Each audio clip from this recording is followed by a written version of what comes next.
A decade ago, New York City police officers handed out hundreds of tickets for sex in park. Last year, they wrote 6. In a wild, overrun corner of Fort Tryon Park, a secluded area had become a popular destination for those seeking clandestine, casual sex. The spot became so notorious that it also drew attention from the police. In some years, officers patrolling the park, in Upper Manhattan, would issue public sex summonses about once a week. But last year, not a single public sex summons was handed out. A similar pattern holds true across New York City. Officers wrote 432 tickets in 2007 for what is referred to as sex in park, according to police department data. Last year, through late December, they wrote 6. Not only are summonses down, but fewer New Yorkers are calling 311 to lodge complaints about lewd acts in public. In 2013, there were 483 complaints of lewd acts. Last year, there were 283, according to the city. The decline has been so precipitous that it raises obvious questions. Are the police telling frisky parkgoers simply to move along, or have New Yorkers lost some of their lust? Is it the police department that has changed, or is it us? The answer may be a combination of both. City parks are more crowded, with visitors traipsing through even some out-of-the-way spaces, and police officers are also increasingly looking to solve neighborhood problems without resorting to handcuffs or tickets. The police still target the most active locations and make arrests, yet those related to sex in public have also been on the downswing. The department recorded slightly more than 470 misdemeanor public lewdness arrests last year, down from nearly 700 in 2010. Reported rapes have increased, but those in parks are rare.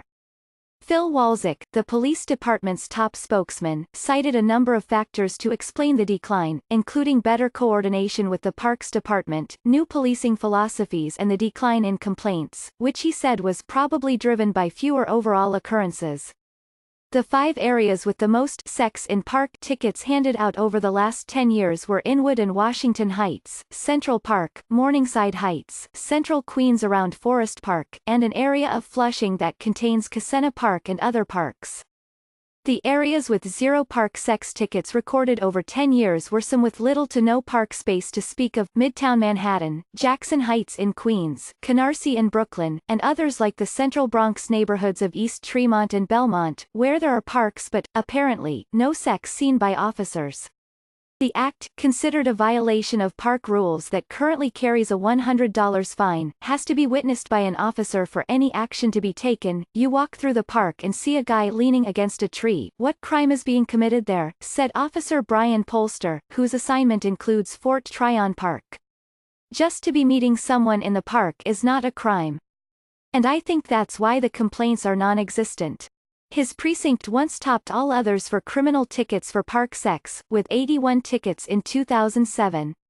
The area contains several large parks, including Fort Tryon's bucolic green space with sweeping Hudson River views and several wooded areas that have long been known as cruising spots, particularly for gay men. In Fort Tryon, city officials met with residents in 2015 about the public sex displays, and came up with a preventive strategy. A chain-link fence was installed to block access to the popular hidden spot. Nearby, overgrown plantings cover another area that had drawn complaints. In Harlem's Marcus Garvey Park, residents in a towering condominium across the street on Fifth Avenue have long complained about their view of the mountain, a rocky rise of New York schist about 70 feet high where people meet for sex or to use drugs. Some moved away because of the sordid sights, said Cyderia Asbury Cressfield, a longtime resident and advocate in the gentrifying neighborhood around the park. They said that things have gotten significantly better but that it still goes on, she said of others who remained.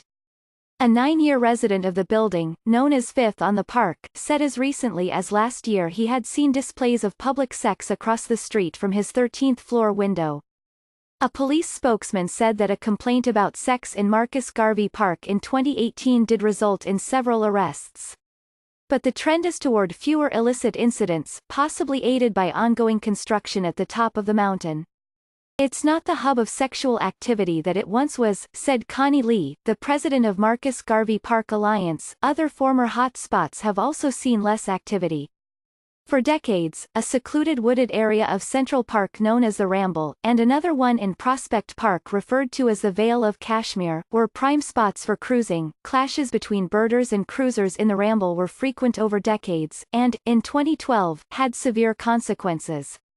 A spokeswoman from the Central Park Conservancy said investments in the park, including the Ramble, created an inviting urban oasis that improves the quality of life for our visitors. As a result, more people visit, making the park more secure. That is not to say that public sex is no longer appealing for some. An informal survey of online forums yielded many examples of those talking up the virtues of illicit dalliances, often in gleeful words not suitable for print.